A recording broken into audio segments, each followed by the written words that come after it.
Hello again, everyone. This is Jeff Adler, continuing my video series. This is chapter 27. I thought I'd do something different today.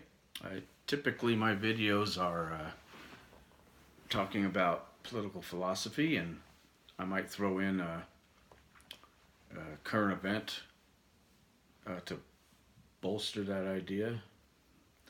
Today, I'm going to do it the other way around and talk about a current issue or a current subject and use philosophy to bolster the subject. And that subject today is Donald John Trump, our president.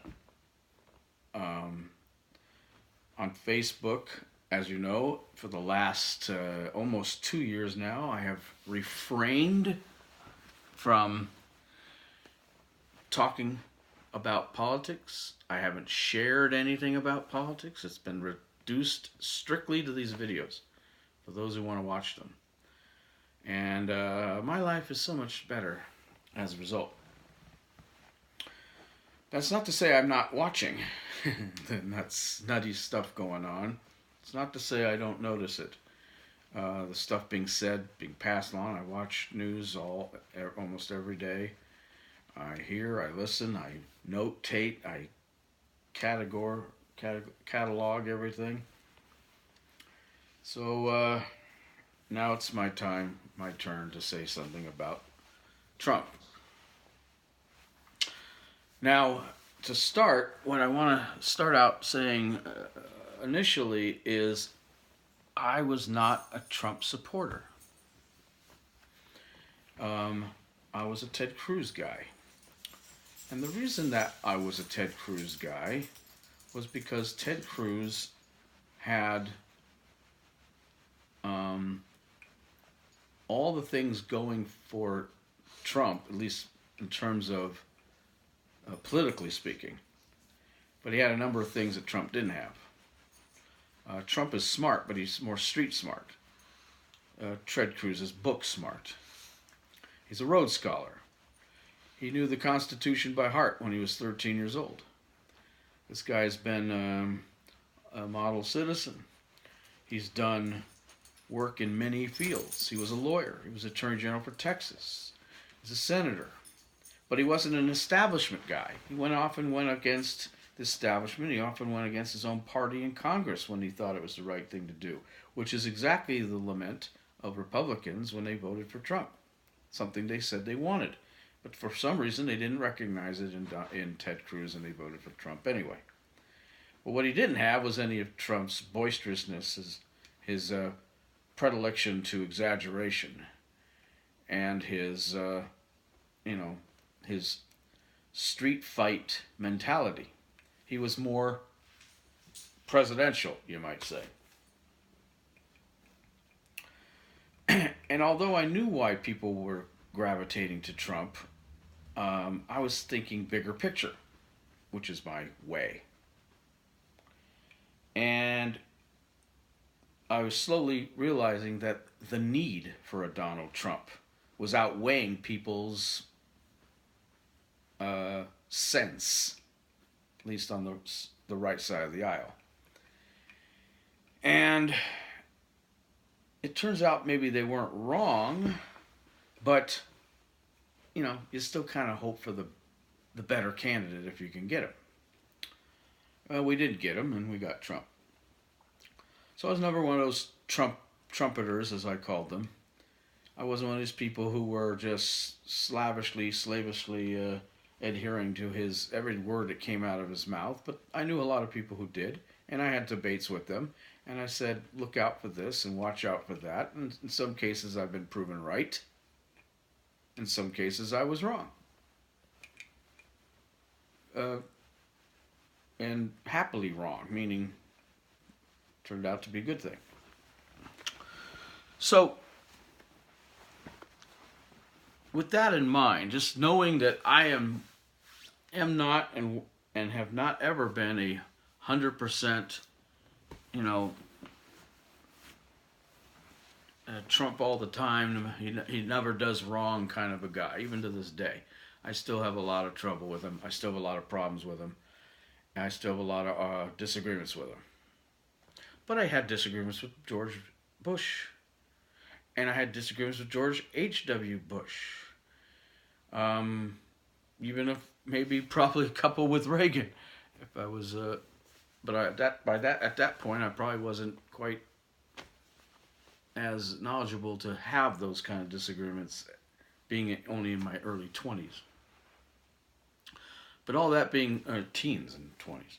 All that being said, now that I am that person, I haven't found. There's no perfect person. There's no perfect president, and not even on my side. Now that being said, what I want to talk about first, of course, or want to talk about, is the way that Donald Trump, why he's got elected, and then what the left did during the campaign and since, as a result of that election victory a little over 2 years ago. First of all, you have to understand, I believe, you have to understand where we were as a party prior to 2016. Obama had won a second term, amazingly. So you have to, and that was a shot, in the jaw. Despite the fact that we had controlled Congress through the Tea Party movement and some other things. But despite the fact we had won that Congress, things weren't getting done. Things weren't being opposed. Things weren't being said. And we had just gone through 8 years of George W. Bush, a president who was reluctant to push back against the left-wing hordes. They said any number of dastardly, evil things against him, called him every name in the book, and he just took it. And many of us on the right were going, when do you draw the line? When is enough enough? When do you say that goes too far? And he never seemed to ever come to that point.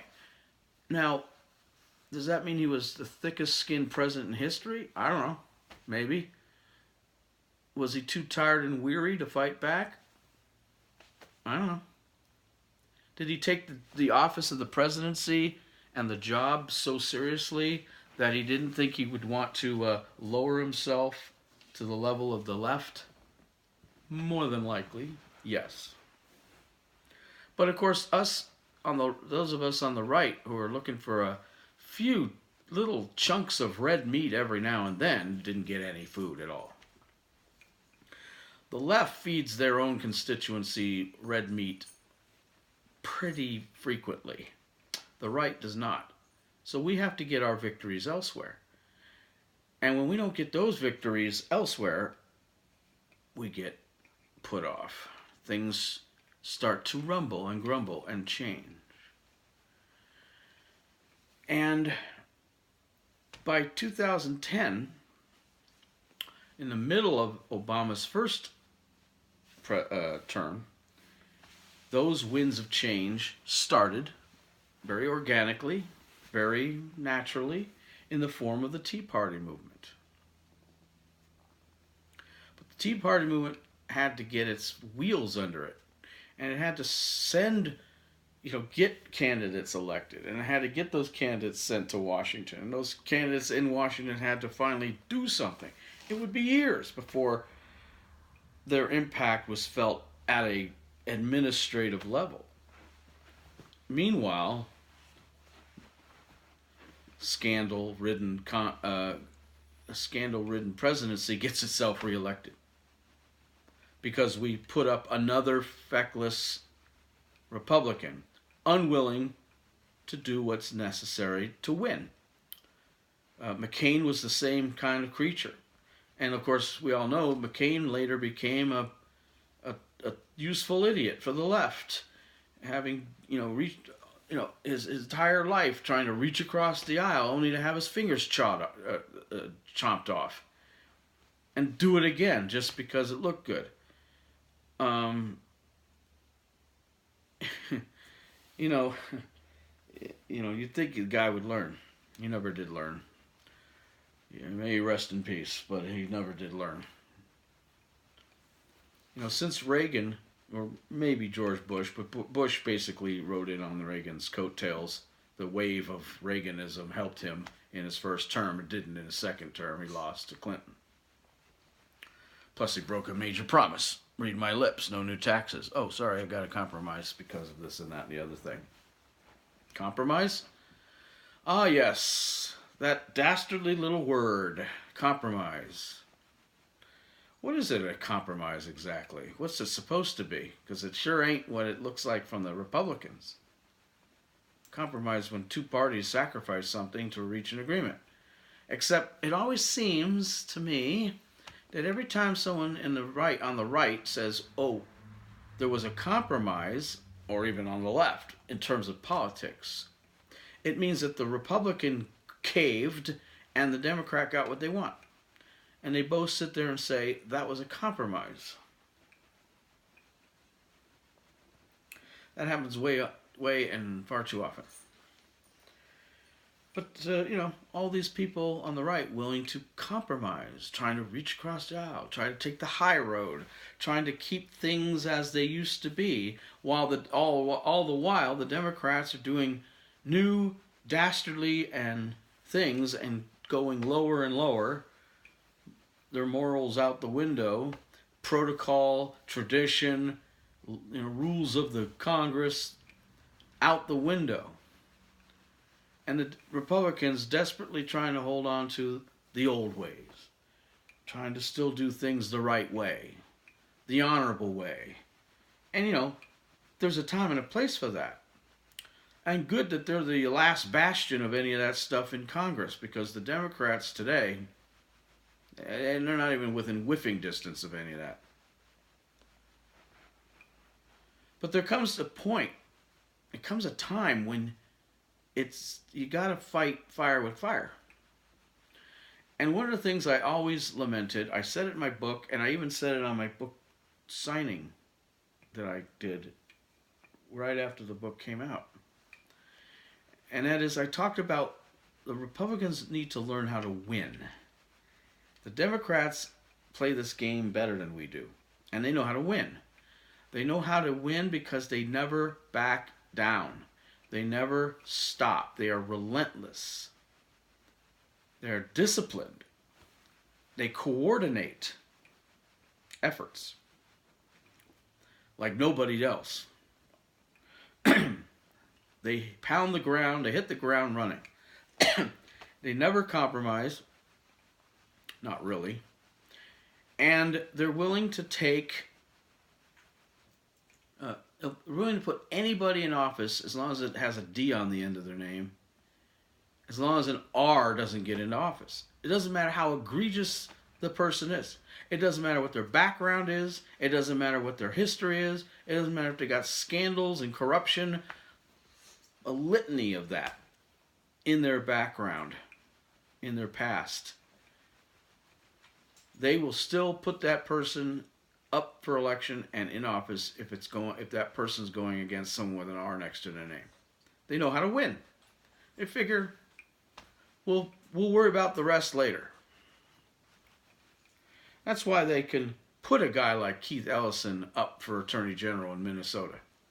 A guy who's basically been all but proven to be, an abuser of women.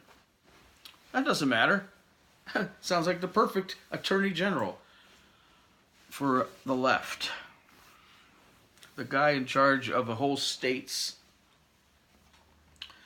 prosecutorial justice system against criminals is a criminal himself, virtually. I understand. Presumption of innocence, blah, blah, blah. It's on tape and there are witnesses, contemporaneous witnesses, folks.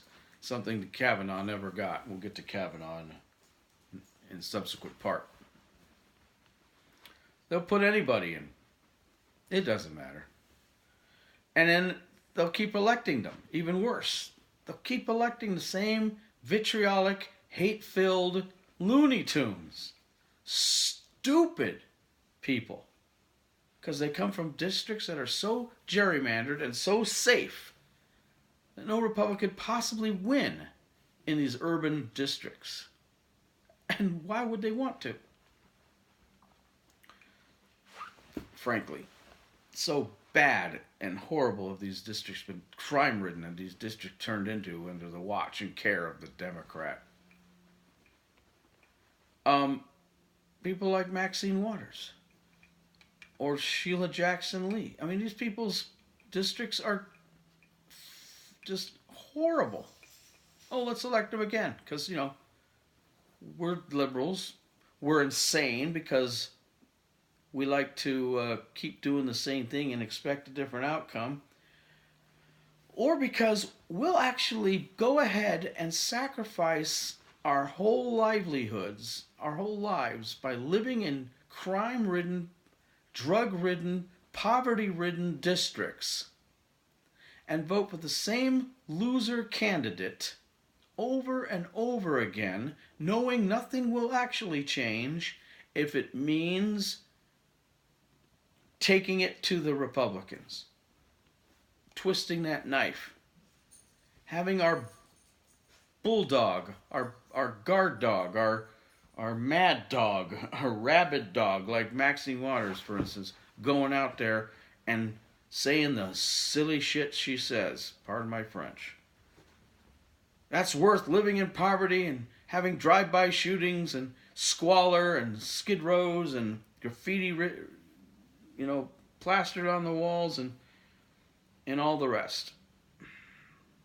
Well, if that's what you want, that's what you got. Personally, I can't imagine how anybody would still want to continue to live in those conditions. Of course, I also don't believe that anybody should be expecting their congressperson to be their savior either. They should do for themselves, like leave or vote someone else in or do something that constructive, but that's a topic for another day, I suppose. The point is the Democrats know how to win, and Republicans historically do not. They always take the high road. They let their morals and principles get in the way. Their morals and principles are great when you're fighting in a primary, Republican against Republican. Who has the better morals? Who has the higher standards? Who is going to represent us the best? Whatever. But when it's time to go out and beat a Democrat, you already had your shot. If you don't have the candidate that you think is going to be the best person for that job, that's your fault. Now what are you going to do? You put up a substandard candidate to go against a Democrat. Now what are you going to do? Is the Democrat going to be worse than your candidate? Yeah. So what's the problem here? Oh, I can't vote for that person because of this one little issue. I disagree with him or her on that one little issue. So I'm not going to vote this year. Hello, half a point for for the competition.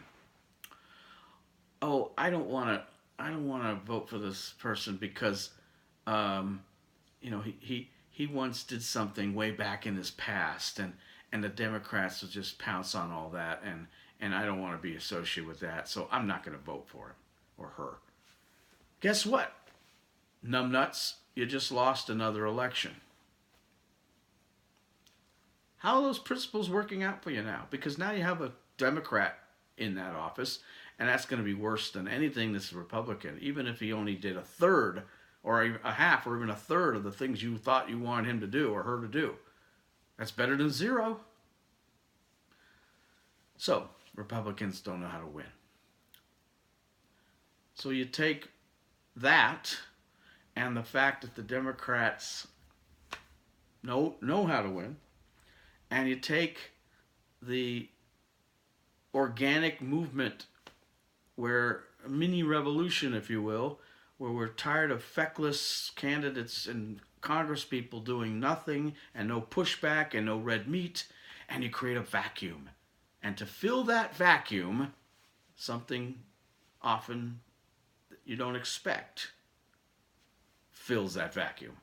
And we'll talk about that vacuum and what filled it, part 2.